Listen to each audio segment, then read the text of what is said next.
কক্সবাজাৰত আহিছা নেকি তুমি?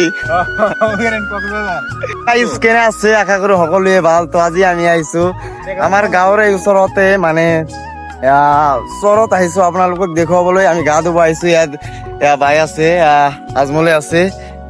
আপোনালোকে চাওক ব্লগটো, আশা কৰো ভাল লাগিব। আমি গা পা ধুম, আপোনালোকক চব দেখুৱাই দিম। এয়া চাওক চৰৰ দৃশ্য, বহুত ধুনীয়া দৃশ্য। এয়া আপোনালোকে চাওক ব্লগটো। আমি কাপোৰ চাপোৰ খুলি দিলো। চাওক এয়া নদীৰ মাজত আহি পাইছোৱে আমি। চাওক মানে পুৰা ঘূৰি ঘূৰিছে নদীত, বহুত ঠাণ্ডা পানী, গৰম